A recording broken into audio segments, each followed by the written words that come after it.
Hey there, what's up, people? Hey, Mrs. Stevens here.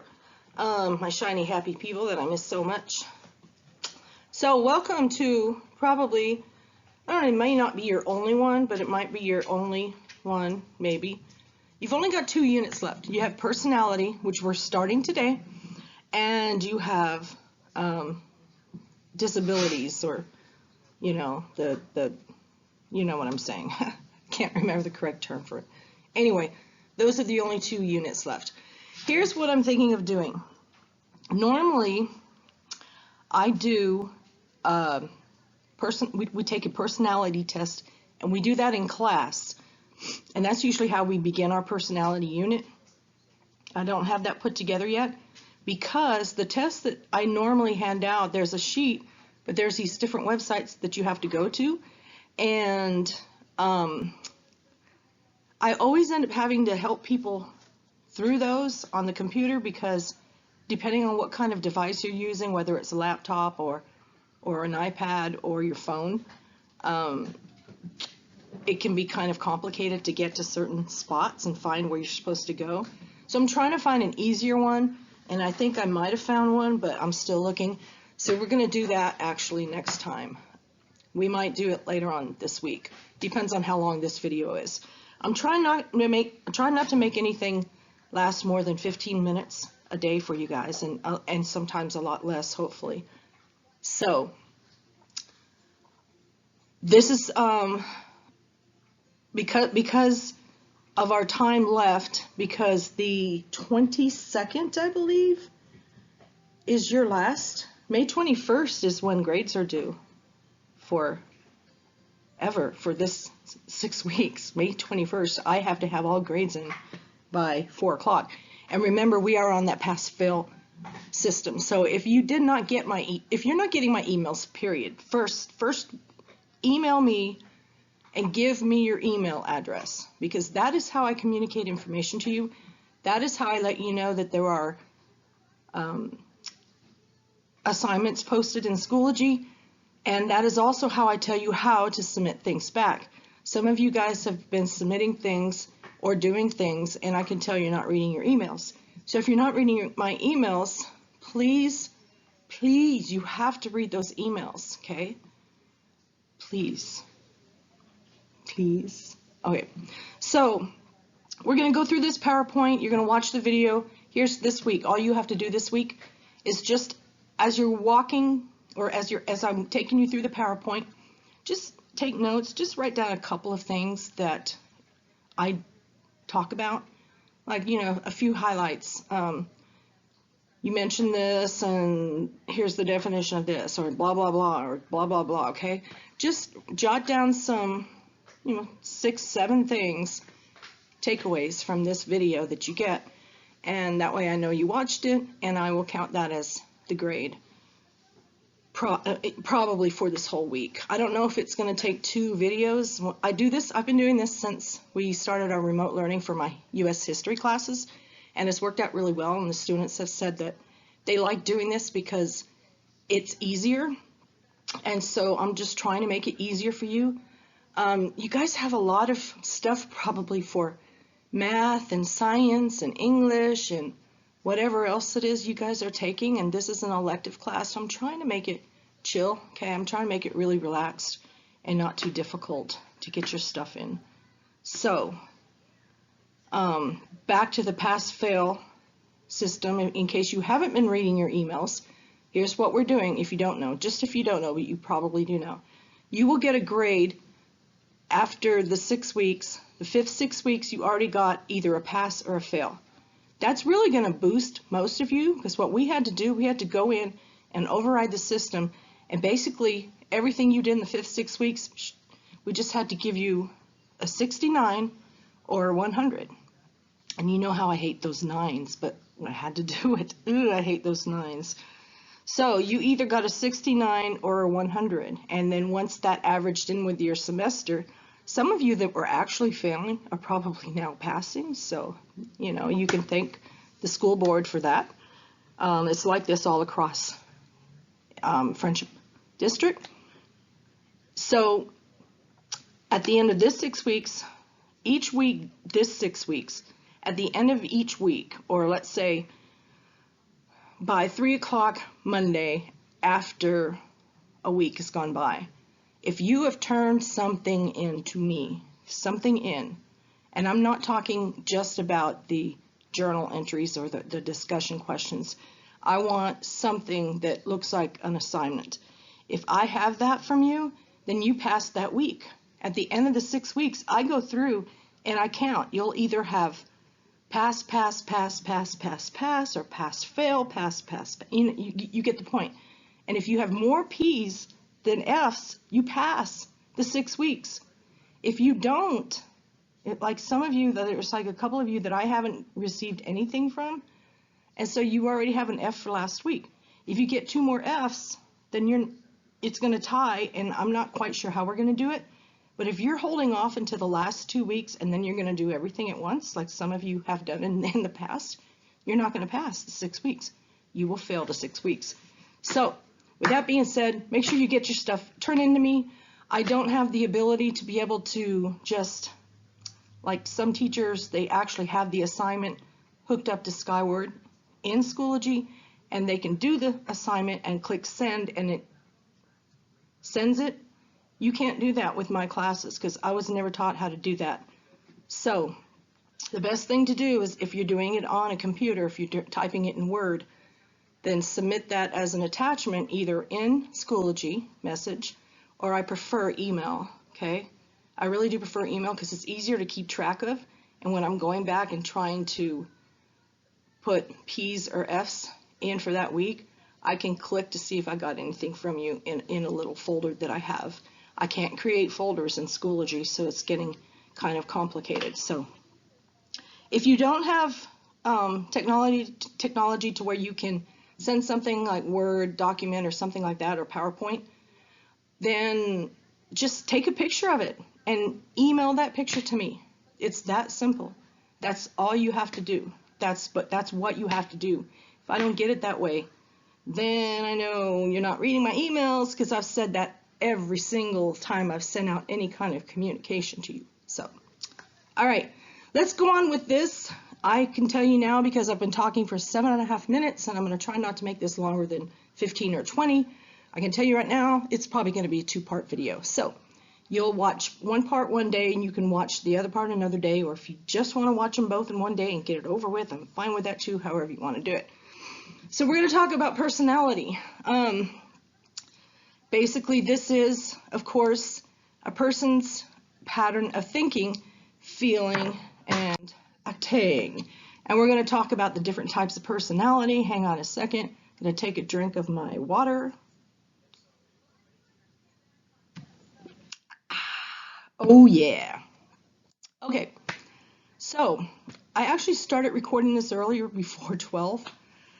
Yeah, and then the FedEx person showed up and my dogs went nuts, and I had to stop it because I'm sitting kind of close to the door, and I have a defender that barks at anybody that comes near the house. They will try to, she will try to eat you if you just come right in. So yeah, just let you know.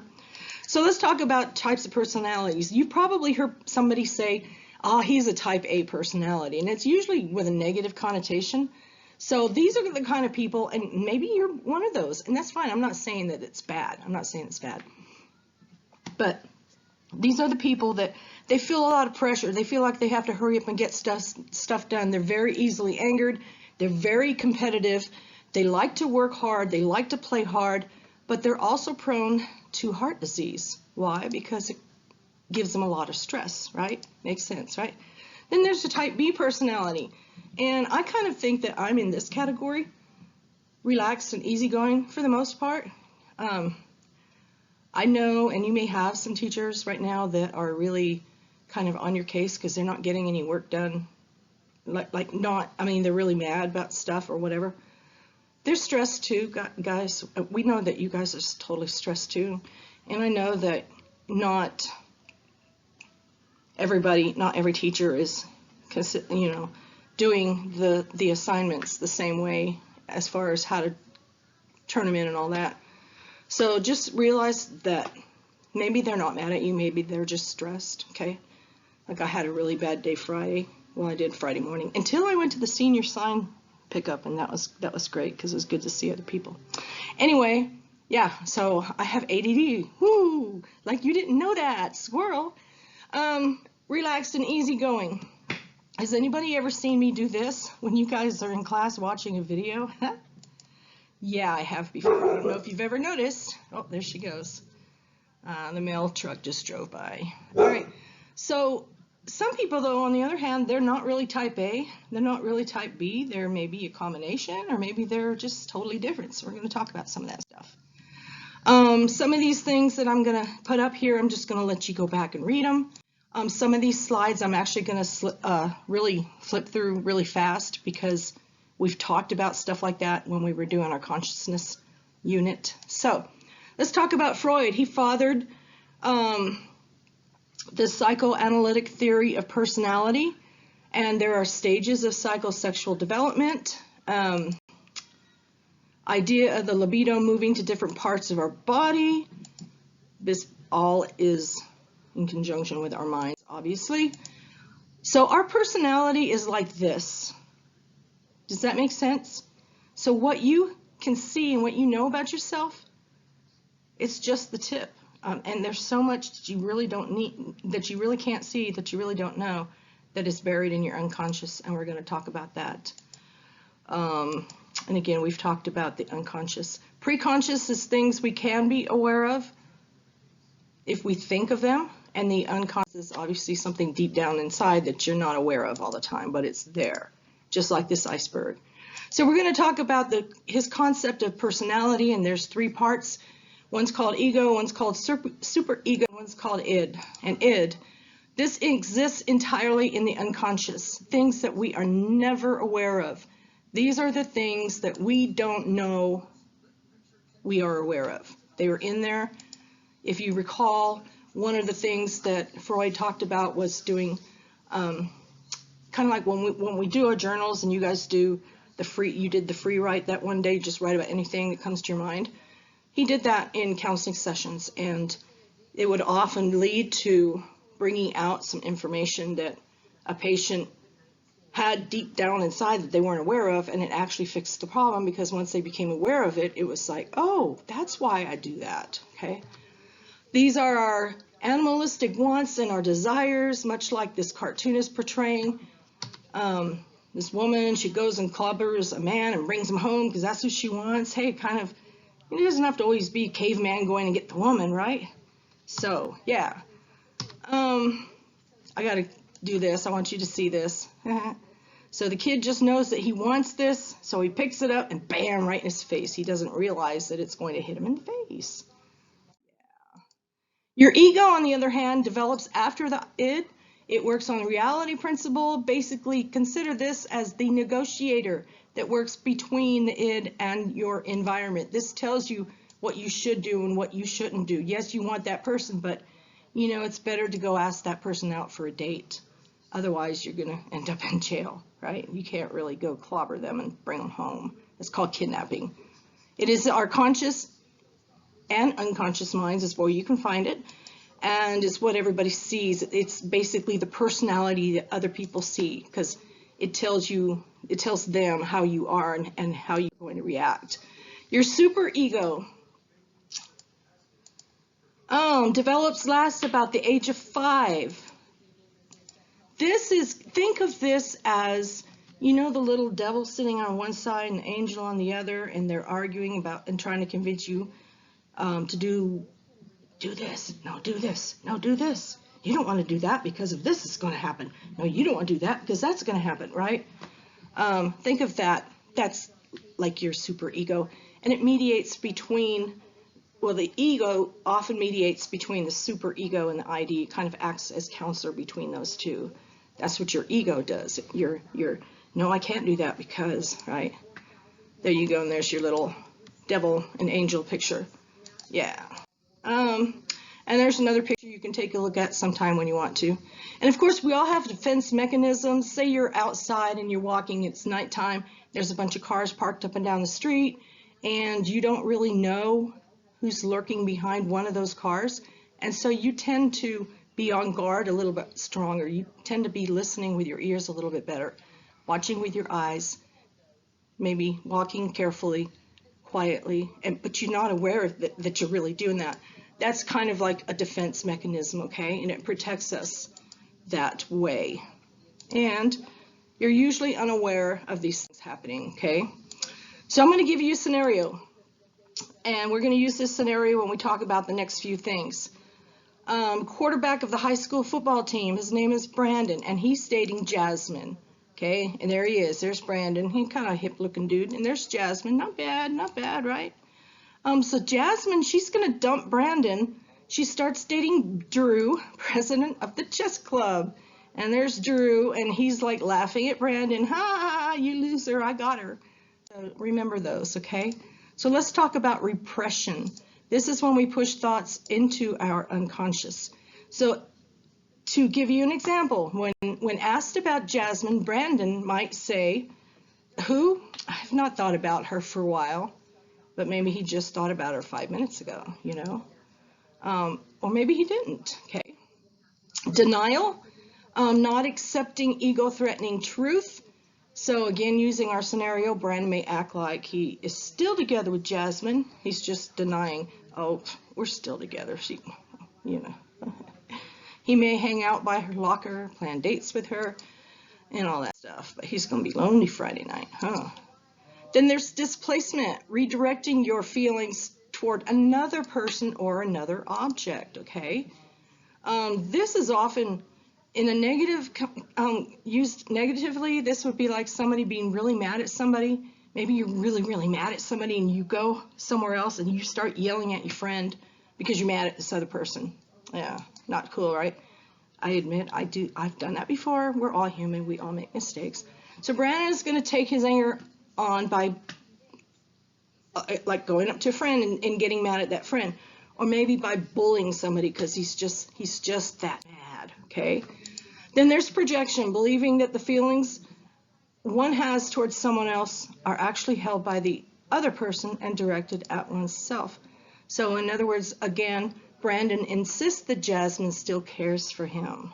Yes, you still care for me. I know you do. It's whatever. Yeah, whatever.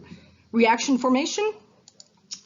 Brandon, this is your cutie stage in Freud's latent development, expressing the opposite of how one really feels. So Jasmine's going to say, I hate Jasmine anyway. Who cares?